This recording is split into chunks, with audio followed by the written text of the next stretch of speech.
This is Big Sam here, and today I'm back with another Warframe video. And the Warframe of choice for today is Ash Prime.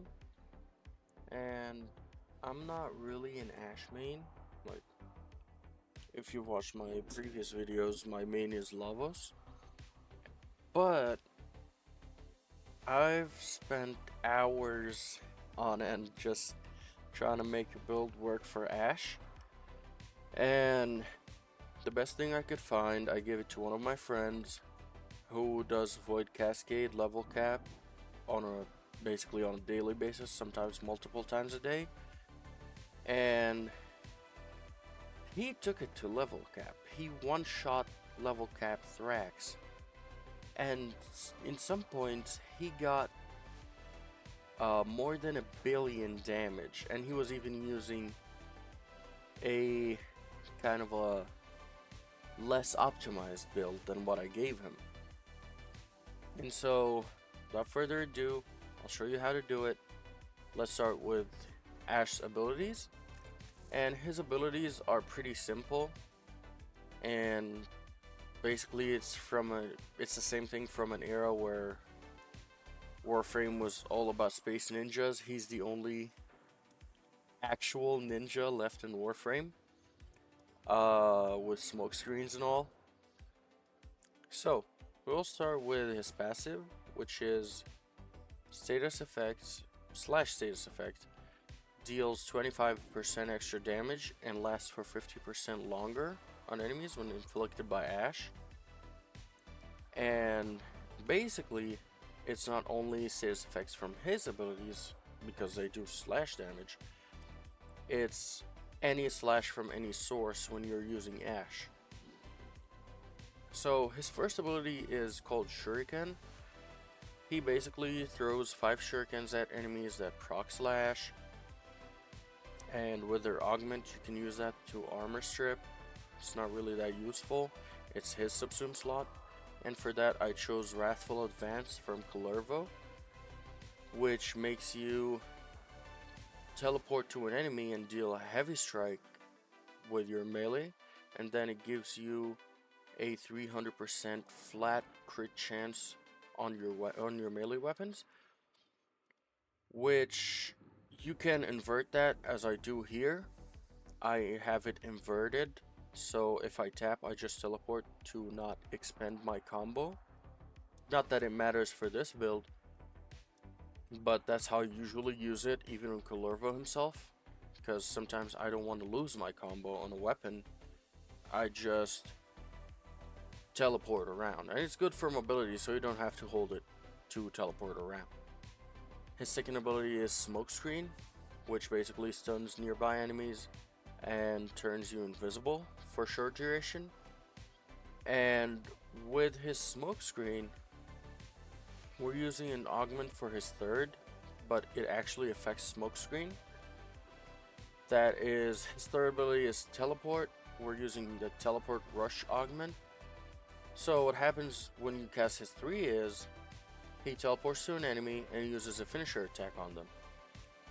But if you use Teleport Rush, that finisher attack, if you're invisible, it will refund some duration of your Smokescreen, and it costs less energy than recasting Smokescreen, and it also gives you 30% parkour velocity on kill. And I find it really helpful in sustaining our Smokescreen, managing our energy, and basically moving around. So now we have 2 tools of mobility, which are Teleport and Wrathful Advance. And also, now for the big part, his Bladestorm. Bladestorm is an ability that marks enemies in your basically range of view, like enemies on your screen.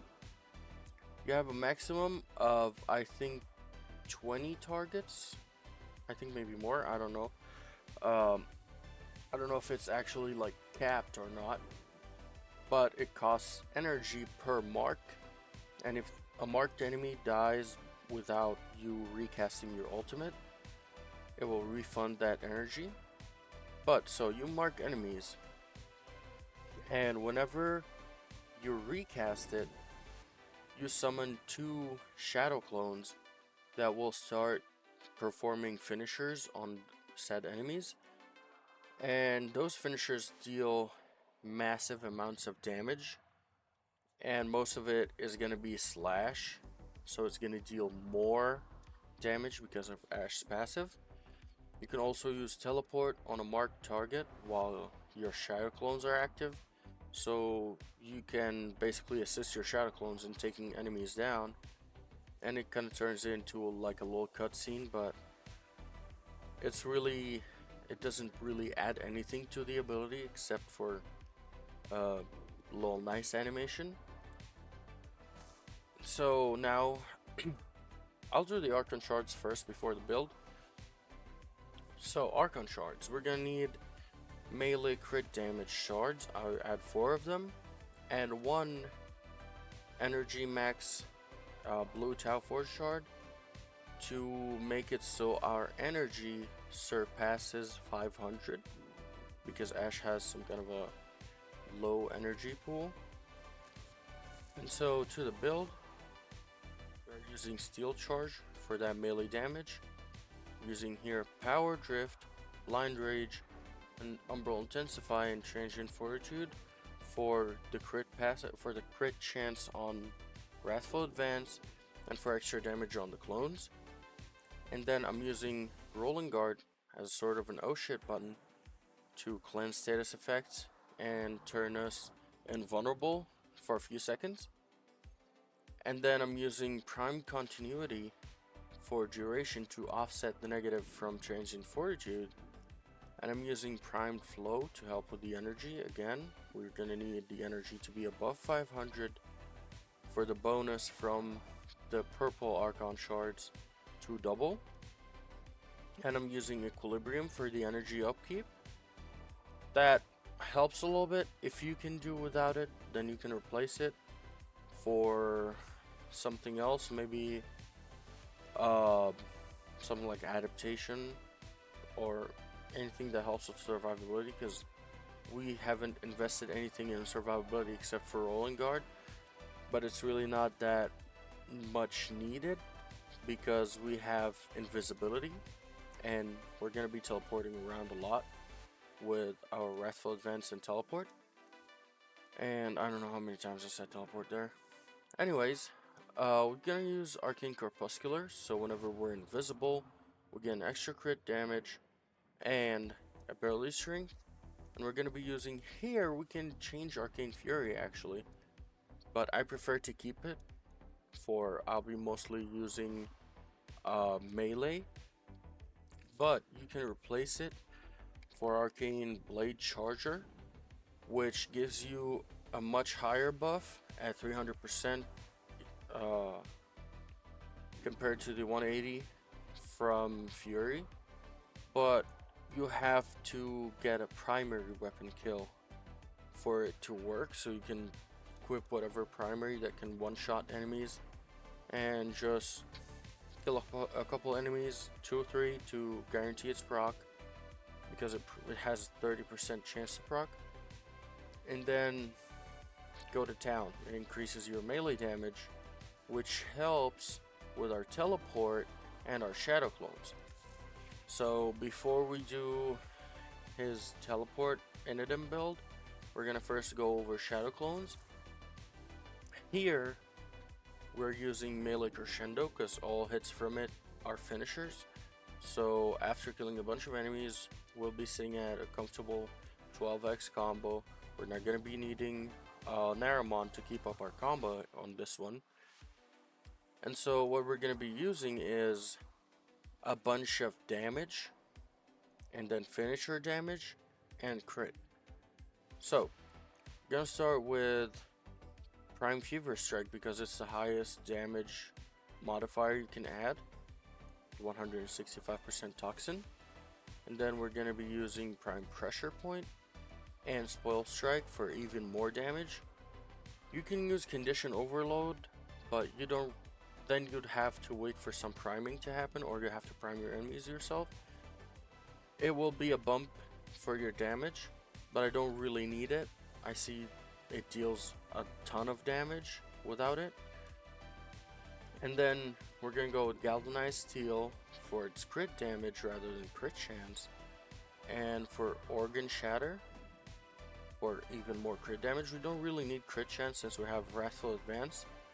And for finishers, we're gonna have Finishing Touch for 60% finisher damage, and Covert Lethality for 100% more, and it also gives us some initial combo.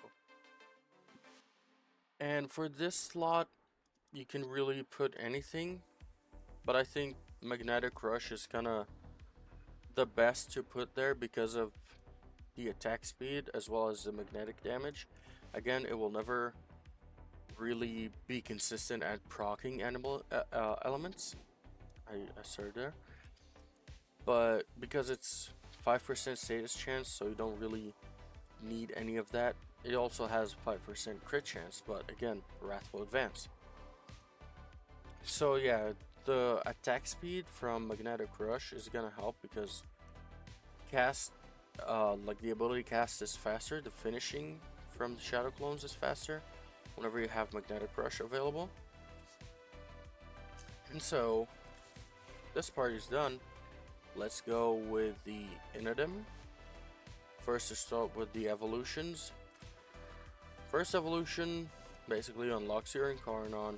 Second, I chose Sprint Speed because the faster the funnier. And for the third evolution, I went for extra 60% finisher damage for our teleport build. And for the fourth evolution, we get 20 extra combo and finisher.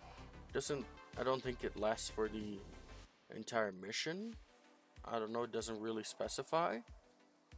And in the fifth evolution, it's really, you can use anything, but we don't use heavy attacks on it, at least I don't. And I don't need to have any melee combo counter from ammo. So for me, the best is to use it to stun enemies in the radius as a form of a little bit of CC to keep us from, oh shit, I teleported in the middle of the enemies and now I'm dead, everybody's targeting me. And so what my friend was using in the build is I gave him this, right? A lot of crit, a lot of finisher damage. This servant is 80% finisher damage. So as you can see, damage, attack speed, I don't really know what to put there, so I just put attack speed. Got finisher, finisher, finisher, and then the initial combo on melee kill. Got Galvanized Steel and Blood Rush for even more crit chance. But again, we don't really need it. But I'm using the same build for other Warframes as well, and it's pretty fun. My friend was using something like this, and his Riven had like electricity and slash and finisher damage. So he was playing a melee influence build on the Inodem, but it wasn't really, like, it was good on its own, but it was not as synergetic with the build as this one is. And he also was using Arcane Blade Charger instead of Fury, and he was using only the Argonac with the Argonac Metal Ogre for daggers to reduce enemy armor, again for his Inodem. So he was kind of missing out on some damage. I'd say it could hit it could hit damage cap if he was optimizing it a little bit more. But I mean, 1.5 billion is good enough, right? So how you use Ash is you basically go in, you do smokescreen, Wrathful Advance, then mark all enemies, and watch them die. It scales up pretty high into like hundreds of millions. Sometimes you can get to like 1 billion damage. Cast this. As you can see, I'm sitting at 7x combo, and There we go. Once we open it again, you'll see it started from 7. Goes up to 8, 9. As you can see, whenever you use this ability, it will deal a lot more damage every time you basically use it. So yeah, that was it. That's how I'm using Ash. This one, I already posted the companion build in my Cedo/Lavos video. You can get that if you want, but it primes with around 10 elements. It's really good, it's really fun. And yeah, that was it. Let me know if there's anything you want me to change, anything you want me to add to my videos in the comments, any warframes, any specific weapons you want built. And this was it. See you in the next one.